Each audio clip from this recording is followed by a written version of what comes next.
Viewers, आप सभी का अनअकैडमी आईएएस चैंपियंस के प्लेटफॉर्म पे स्वागत है। पाकिस्तान इस समय पॉली क्राइसिस मतलब बहुत सारे क्राइसिस से एक समय जूझ रहा है। वो चाहे इकोनॉमिक क्राइसिस हो, पॉलिटिकल इंस्टेबिलिटी हो, सोशल क्राइसिस हो, जियोपॉलिटिक्स चैलेंज हो, बलूचिस्तान के द्वारा सीपेक प्रोजेक्ट के ऊपर अटैक हो। लेकिन एक चीज जो पाकिस्तान ने कभी नहीं एक्सपेक्ट किया था, बिकॉज पाकिस्तान ने बहुत ज्यादा मेहनत किया था इस चीज को ठीक करने का, इंडिया को अगेंस्ट यूज करने का, वो था तालिबान।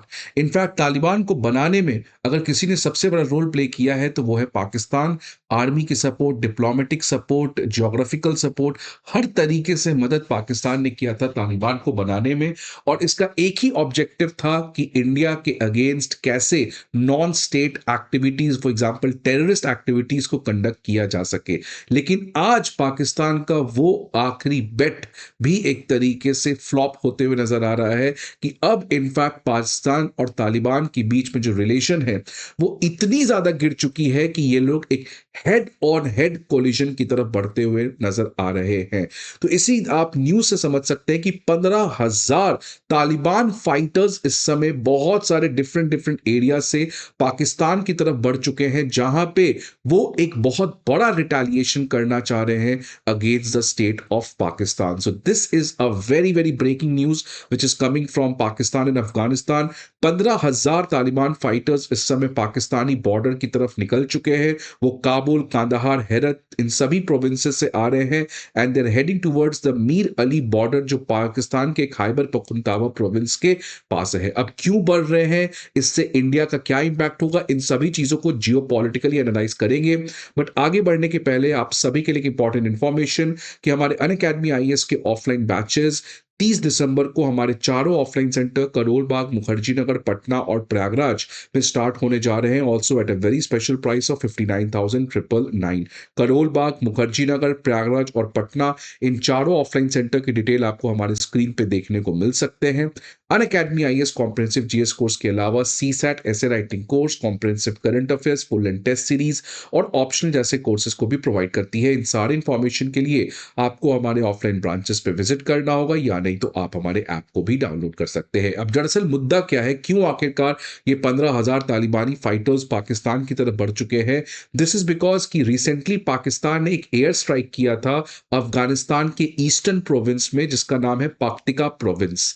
पाकिस्तान का यह कहना था कि जिस तरीके से अफगानिस्तान से पाकिस्तान के अगेंस्ट अटैक कर रहे हैं, खासकर तहरीके तालिबान पाकिस्तान टीटीपी, जो इस समय अफगानिस्तान के अंदर बेस्ड है, उसके द्वारा रिसेंटली बहुत ज्यादा अटैक किए जा रहे हैं। इसी के अगेंस्ट पाकिस्तान ने एयर स्ट्राइक किया in order to destroy the facilities जो टीटीपी के पास है इन अफगानिस्तान। तो ये जो एयर स्ट्राइक पाकिस्तान ने किया था टीटीपी फैसिलिटी के अगेंस्ट, ये बेसिकली आप देख सकते हैं पाक्तिका प्रोविंस, जो पाकिस्तान से काफी ज्यादा सटा हुआ है और अफगानिस्तान के ईस्ट में आता है।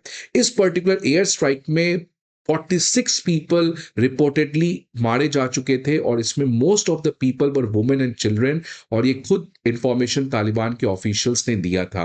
पाकिस्तान का अटैक करने का रीजन, जैसे मैंने पहले भी कहा, कि तहरीके तालिबान पाकिस्तान रीसेंट टाइम्स में पाकिस्तान के अगेंस्ट जो अटैक है उसको बहुत ज्यादा बढ़ा दी है। अगर आप डेटा देखेंगे, centre for research and security studies, जो एक इस्लामाबाद बेस्ड थिंक टैंक है, इसने कहा है कि 2022 के मुकाबले 2023 में जो लोग टेररिस्ट अटैक से मारे गए हैं उसमें 56% की बढ़ोतरी हुई है। अगर 2023 की बात करें तो 1500 लोग टेररिस्ट अटैक में मारे जा चुके हैं, जो अभी तक सबसे ज्यादा नंबर है, और इसमें से 500 सिक्योरिटी पर्सनल्स भी शामिल हैं।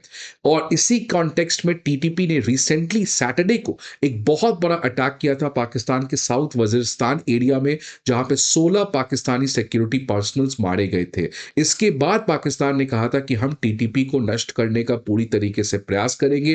अब दरअसल टीटीपी इस तरीके का अटैक करती क्यों है? देखिए, टीटीपी जो है वो एक तरीके की संगठन है जिसको बनाया गया है। ये जो संगठन है ये अफगानिस्तान तालिबान से अलग है, लेकिन इन दोनों के बीच में किसी ना किसी तरीके का कोऑर्डिनेशन तो होगा ही। टीटीपी क्यों पाकिस्तान के ऊपर अटैक करती है? बिकॉज टीटीपी का यह मानना है कि पाकिस्तान को शरीयत इस्लामिक लॉ के हिसाब से चलाना चाहिए। जिस तरीके से अफगानिस्तान में तालिबान अफगानिस्तान की सोसाइटी को शरिया के लॉ के हिसाब से चला रहा है, वैसे ही स्टेट ऑफ पाकिस्तान उसको भी इस्लामिक रिलीजियस लॉ के हिसाब से चलाना चाहिए। जब तक इनकी ये डिमांड नहीं मानी जाएगी, तब तक टीटीपी जो है वो इस तरीके के अटैक स्टेट ऑफ पाकिस्तान के अगेंस्ट करते रहेंगे।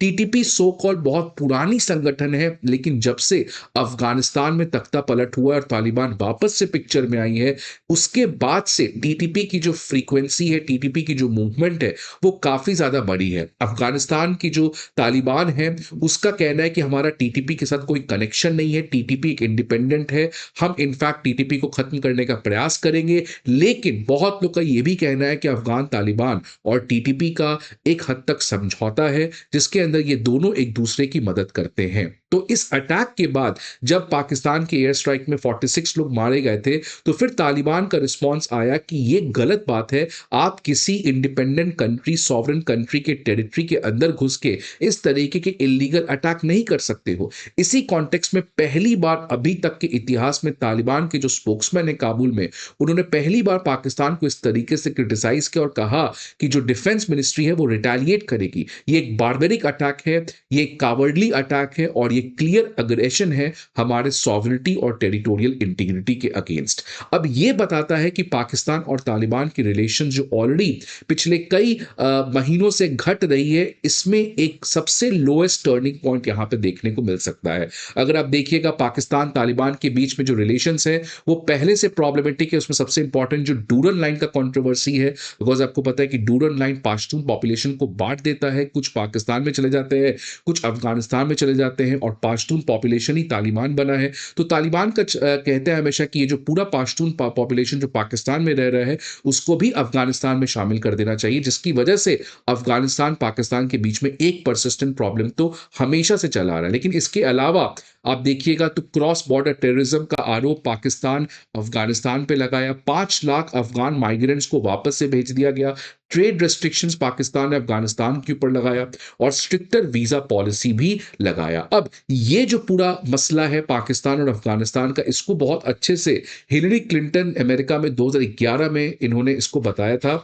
इन्होंने क्या कहा था, देखिए, you can't keep the snakes in your backyard and expect them only to bite your neighbours, eventually those snakes are going to turn on whoever has them in the backyard. अगर आप अपने घर के बालकनी में या आप अपने घर के पीछे किसी सांप को पालते हो और आप कहते हो कि वो सांप किसी नेबर को जाके काटे, तो ये कभी जरूरी नहीं है कि वो सांप आपके ही घर में किसी को ना काट ले। तो यही चीज हुआ है पाकिस्तान के साथ कि पाकिस्तान ने तालिबान को बनाया इंडिया को बाइट करने के लिए, लेकिन पाकिस्तान भूल गया कि अफगानिस्तान अब कभी भी किसी भी समय पे पाकिस्तान को ही बाइट कर सकती है और यही इस समय आपको चल रहा है। इसके अलावा तालिबान जो है वो आज एक और इंपॉर्टेंट स्टेक होल्डर बन रही है।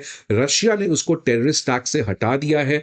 इंडिया भी पहली बार अभी तक के इतिहास में किसी भी तरीके का ऑफिशियल टॉक तालिबान के साथ किया है। तो ये देखिए जयशंकर की कौटिल्य सिद्धांत कि हमारा जो नेबर है वो नेचुरल एनिमी होता है, लेकिन नेबर का नेबर हमारा नेचुरल फ्रेंड होता है। तो अगर अफगानिस्तान के साथ अच्छा दोस्ती कर ले, तालिबान के साथ हमारा एक डिप्लोमेटिक कम्युनिकेशन रहे, तो पाकिस्तान के लिए हम और प्रॉब्लम क्रिएट कर सकते हैं। और इसी प्रैग्मेटिज्म को जयशंकर ने दिखलाते हुए इंडिया और तालिबान के बीच में ऑफिशियल टॉक को शुरुआत की। इस कॉन्टेक्स्ट में जो तालिबान के फॉरेन मिनिस्टर हैं, उन्होंने भी कहा कि इंडिया के साथ दोस्ती को और ज्यादा बढ़ाना चाहिए, ह्यूमैनिटेरियन कोऑपरेशन करना चाहिए और आने वाले समय में अफगानिस्तान और इंडिया के इंटरेक्शंस को और ज्यादा बढ़ाने चाहिए। तो एक तरीके से आप देखिए पाकिस्तान इस समय रियली बहुत बड़े क्राइसिस से गुजर रहा है और इन सारे क्राइसिस का जो नतीजा है, ऐसा नहीं कि पाकिस्तान के लोग ये चाहते हैं, इनफैक्ट पाकिस्तान का जो आर्मी है, पाकिस्तान का जो ब्यूरोक्रेट्स है और पाकिस्तान का जो एलीट है, जो केवल अपना फायदा देखना चाहता है, वो जानबूझ के इंडिया के अगेंस्ट काम करना चाहता है